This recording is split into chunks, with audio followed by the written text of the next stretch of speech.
안녕하세요. 김진현 목사입니다. 오늘은 호세아서 10장 9절부터 15절까지 말씀을 한번 보도록 하겠습니다. 참으로 오랜만에 또 이렇게 하게 되는데 매일매일 해야지 하면서도 또 바쁜 목회 현장에서 잘 하지 못해서 죄송하다는 말씀을 먼저 드리고 오늘 이 본문에 있는 말씀들을 함께 보면서 은혜를 나누도록 하겠죠. 이스라엘아 내가 기브아의 시대로부터 범죄하더니 그렇게 이야기를 하고 있죠. 하나님 이제 이스라엘 너는 본문으로 봐서는 이스라엘 너는 범죄했다. 기브아의 날로부터 이렇게 되겠죠. 기브아의 시대부터 범죄했다. 이 말은 기브아의 시대는 바로 여러분들이 잘 아시는 대로 베냐민 지파 기브온 지방에 있었던 범죄를 의미하죠. 한 레위인이 첩과 함께 자기 집으로 돌아가는 길에 베냐민 기브온에 도착을 하게 됐는데 그 사람들이 이제 남색을 하려고 호모섹슈얼을 하기 위해서 그 사람을 빨리 이렇게 끌어내라 우리가 그 사람하고 관계를 하겠다 이랬더니 그 집의 주인이 이 사람의 첩과 내 딸이 있으니까 이들과 관계를 하고 이 사람에게는 행악을 하지 말아라 이렇게 이제 이야기를 해가지고 그 사람의 첩을 내줬는데 밤새도록 그 여자를 욕보이고 결국 또 죽는 사건이 생기잖아요. 그 사건으로 말미암아서 이스라엘이 기브아가 멸망되는 그런 사건을 말합니다. 이 부분에 대해서 이제 다른 학자들은 어떻게 해석하냐면은 이스라엘의 범죄의 시작은 기브온이다. 이게 뭐냐? 사울로부터 시작됐다. 이렇게 이야기하는데 그거는 조금 많이 이탈된 해석이다 하는 것을 알고 있겠죠. 기브아 시대로부터 범죄하더니 지금까지 죄를 짓는구나. 그때부터 계속 죄의 자리에 서 있다. 원어로 보면 샴 아마두라고 되어 있잖아요. 그 기브아 사람들이 짓는 그 죄의 자리에 이스라엘이 서 있다 이렇게 말씀하고 있습니다. 그러니 범죄한 자손들에 대한 전쟁이 어찌 기브아에서 일어나지 않겠느냐. 죄를 지은 기브온이란 동네에서 전쟁을 해가지고 그 기브온이 멸망하는 그런 일이 있었잖아요. 근데 여러분도 지금 똑같은 죄를 짓고 있으니까 전쟁으로 말미암아서 멸망하게 될 것이다 하는 경고를 날리고 있죠. 10절에 내가 원하는 때에 그들을 징계하리니 죄를 짓는다고 해서 바로 어떤 하나님의 징계가 들어오는 것도 아니고 죄가 모이는 것도 보기도 하시고 죄가 쌓이는 것도 보기도 하시고 이래가지고 하나님이 징계를 하시는데 그 징계의 때는 하나님의 전적인 주권 속에 있기 때문에 내가 원하는 때에 그들을 징계하겠다라고 말씀을 하고 있습니다. 그들이 두 가지 죄에 걸릴 때 만민이 모여서 그들을 치리라 그랬습니다. 기브아 사람들의 죄는 하나님의 말씀을 버리고 또 동성애를 한 그거가 기브아 사람들의 두 가지 죄라면은 여기에 있는 이 두 가지 죄는 뭐냐에 대해서 학자들이 굉장히 많은 그 논쟁을 하고 있습니다. 그래서 이제 주로 뭐 하나님을 버리고 베델에 우상을 세운 죄 아니면 예레미야가 말하듯이 샘물의 근원을 버리고 자기 스스로 웅덩이를 판 죄 이렇게 이야기를 하기도 하고 또 하나님을 버리고 다윗 왕과 하나님이 언약으로 세워놓은 모세 언약도 버리고 다윗 언약도 버린 거다. 이렇게 또 해석하는 것도 있는데 아마 제가 볼 때는 포괄적으로 봐서 이스라엘 그 북이스라엘에 대한 멸망 이런 것들을 이야기할 때는 이런 것들이 종합적으로 하나님을 버리고 그다음에 베델에 우상을 세운다든지 아니면은 생물의 근원을 예레미야가 말한 대로 버리고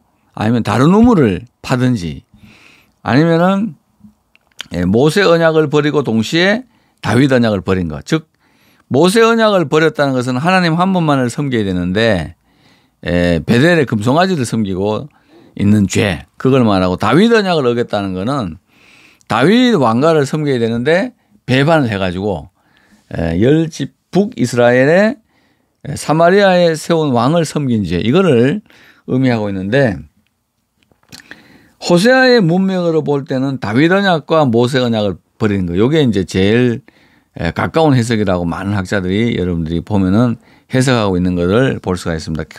케이랜드 델리치 주석이라든지 아니면은 그 푸세이 주석이라든지 아니면 최근에 쓴 JPS 주석 같은 데 보면은 요거를 이제 언약적인 관점에서 모세 언약과 다윗 언약의 관점에서 다루고 있다. 이렇게 하는 거죠. 그래서 하나님도 버리고 또 다윗 왕가도 버렸기 때문에 결국은 만민이 모여서 그들을 치게 될 거다. 이렇게 이야기를 하는 거죠. 베냐민 사람들이 죄를 지었을 때 만민이 모여서 그들을 쳤는데 이번에 이들도 계속해서 죄를 짓고 있기 때문에 하나님이 만민이 모여서 그들을 칠 것이다. 그랬습니다. 11절 에브라임은 마치 길들인 암소 같아서 곡식 밟기를 좋아하나. 그죠? 곡식 밟는다는 것은 소의 잔치입니다. 추수기를 말하거든요. 곡식 밟는다는 것은 추수기를 말하는 거예요. 그러니까 추수 때 그 소들에게 곡식 밟기를 시키면서 입에다 망을 안 씌우거든요. 이스라엘은. 그러니까 곡식을 밟는 동안에는 그 소들도 마음껏 먹을 수 있고 또 곡식 밟는 것을 잘하는 그 소들처럼 일을 하고 먹는 것도 좋아하는 그런 것. 즉 하나님의 주시는 축복을 좋아하지만은 그죠? 축복을 좋아하고 에브라임이 많이 잘 먹고 또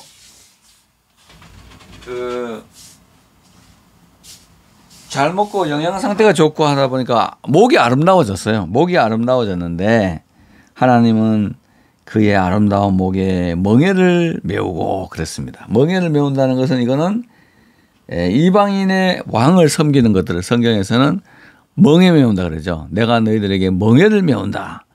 예레미야에게 바벨론 왕을 섬기는 것을 나무의 멍에를 맨다. 이렇게 얘기하기도 하고 그도 나무 멍에를 다른 거짓 선자들이 부러뜨렸더니 철멍에 쇠멍에를 메우리라 하는데 멍에를 메운다는 것 자체가 이방 나라의 왕들을 섬긴다는 성경의 영적인 표현이 되거든요. 그래서 풍성한 축복을 좋아하면서 곡식 밟기를 하고 있지만은 너희들은 그래서 목의 영양 상태도 매우 좋지만은 내가 그 목에다가 멍에를 메우고 또 에브라임 위에 사람을 태우더니 그냥 다른 나라에 포로로 가서 사람 밑에서 고생하게 된다 그 말이죠. 유다가 밭을 갈고 야곱이 흙덩이를 깨뜨리리라.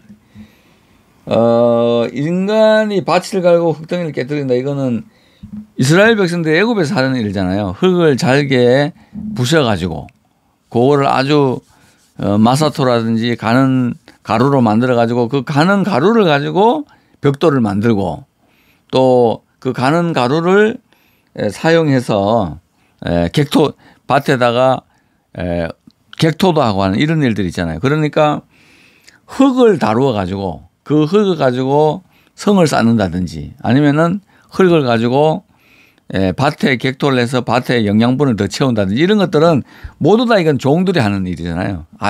인간의 노동 중에 굉장히 어려운 노동인데 이거를 뭐 지금 우리나라의 농부들처럼 자유롭게 하는 게 아니고 완전히 멍에를 지어가지고 오늘 얼마 정도 일을 해라 할 때 그대로 해야 되는 그런 아주 강력한 지금 에브라임은 죄를 짓고 있지만은 하나님께서는 이방 나라에 포로로 가서 밭을 갈고 흙덩이를 깨뜨리는 사람이 소의 위치에 서서 밭을 갈고 소처럼 쟁기를 끌고 또 굵은 흙들을 깨뜨려 가지고 거기다 곡식을 심을 수 있도록 하는 노역을 하게 될 것이다. 이렇게 경고를 하고 있습니다.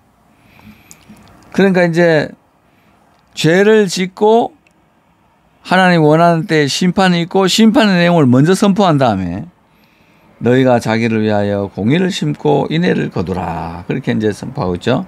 자, 앞으로 그런 심판이 예정되어 있으니까 여러분들은 앞으로 지금까지 이제까지는 지금부터는 12절 말씀에 찌루 그랬잖아요. 찌루 라켐 리스다카. 을을 막 뿌려라. 을을 뿌리고 게출루 리피 헤세드. 인애를 거두어라. 그런 점에서. 그죠? 을을 거두고 언약에 충실한 헤세드 사랑을 언약에 충실한 하나님 사랑으로 돌아가라 하는 그것이 이제 호세아가 이스라엘 곧 심판당할 이스라엘 향한 하나님 말씀이고 그 다음에 두 번째가 너희 묵은 땅을 기경해라 이렇게 이야기하죠. 묵은 땅에다 씨를 뿌리면은 풀하고 막 솟아나는 데다가 묵은 땅에다 갖다 뿌리면은 그 말씀이 다 씨가 다 죽고 못 자라잖아요. 그와 같이 묵은 땅에는 기경하지 마라. 아모스도 이야기를 하고 있고 여러 이제 구약의 소선지서 와서 또는 이사야서에 보면은 묵은 땅에다가 기경하지 마라. 묵은 땅에 기경하면 다 죽는 거다. 그래서 묵은 땅을 씨를 뿌리지 마라. 근데 묵은 땅에다가 기경을 해가지고 지금은 여호와를 찾을 때니 여호와께서 오사 공의를 빛처럼 내게 내리시리라 그랬습니다. 만약에 심판에 임박해 있지만 이스라엘 백성들이 지금이라도 공의를 심고 인애를 거둔다면은 하나님 그리고 묵은 땅을 기경을 한다면 하나님을 찾을 때 적시에 하나님을 찾는다면은 하나님이 오셔서 공의를 너희에게 빛처럼 쏟아부어 주시리라 그렇게 말씀하고 있습니다. 의가 빛처럼 임해가지고 하늘에서 의가 내릴 때는 인간에게 큰 축복이잖아요. 의가 내려온다는 것은 이게 하늘로부터 큰 축복을 내려주시겠다 하는 그런 약속이죠. 그런데 이제 13절에 가서는 왜 그러면 이스라엘이 의를 심고 인애를 거두지 못했느냐. 응? 너희는 악을 바꿔라 죄를 거두고 거짓 열매를 먹었나니 이는 내가 내 길과 내 용사의 많음을 의뢰하였음이라 그렇게 얘기했죠.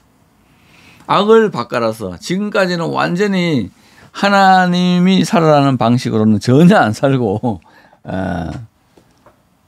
하나님이 살아라는 방식으로는 전혀 안 살고 악으로 살고 죄로 살고 거짓으로 살았는데 길과 용사가 많았다. 이것은 뭐냐면은 이스라엘 백성들이 그들의 길을 의지하고 그들이 스스로 정한 길을 믿고 그 다음에 그들의 용명이 많았기 때문에 또 여로보암 시대 때 자기들이 하나님을 안 섬기기로 선택하고 그 다음에 그 하나님의 그 길을 따라가지 않았음에도 불구하고 그들이 잘 됐잖아요.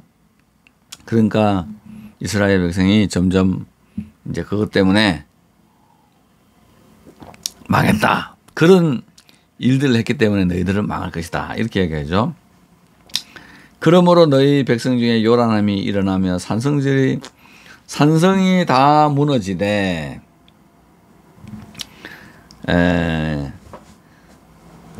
그 이스라엘 백성들이 사는 방식이 공의를 심고 인애를 거두는 방식이 아니고 악을 심고 죄를 거두는 방식으로 살기 때문에 하나님이 산성들을 무너뜨려 가지고 백성들 가운데 막 요란하죠. 전 난리가 나니까 요란해지게 하고 그 다음에 산성들이 무너지게 되었다. 살만이 전쟁의 날에 벳 알멜을 무너뜨렸다는 것은 이거는 이제 살만 에셀 5세를 말합니다. 북왕국 이스라엘을 멸망시킨 아수르 왕 살만 에셀 5세로서 BC 약 727년부터 722년까지 다스린 왕으로 알려지고 있습니다. 살만이 전쟁의 날에 벳 아벨을 무너뜨린 것 같이 그때 어미와 자식이 함께 부서졌다. 그러니까 과거에도 죄를 지을 때 그 살만의 날, 살만 에셀이다 그랬죠. 살만이 와가지고 나라를 요란하게 하고 산성들을 무너뜨리고 그 막 부자지간에 또는 모자지간에 막 죽는 그런 일들이 있었는데 이제도 너희의 큰 악으로 말미암아 베델이 이같이 너희에게 행하리니 이스라엘 왕이 새벽에 망하리로다 그러죠. 알지 못하는 시간에 바벨 이 아수르 나라에 그 기습에 의해 가지고 이스라엘 왕이 새벽에 정령 망하리로다 그렇게 했죠. 우리말 성경이 더 어렵습니다. 너희의 큰 악으로 말미암아 베델이 이같이 너희에게 행하리니 베델이 이같이 행한다 하는 이 표현이 조금 어려운 그런 표현이 되겠습니다. 근데 이게 뭐 이와 같이 원어를 읽어보면 이와 같이 너희에게 베델이 행한다. 미프네이 라아 악의 앞에서 이렇게 되어 있거든요. 그러니까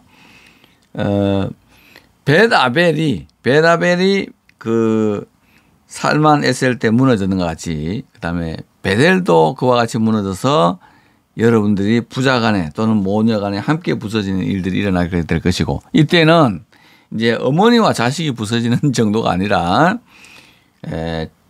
왕이 망하는 거기 때문에 나라가 망하는 그런 형태로 가게 될 거다. 그렇게 경고하고 있습니다.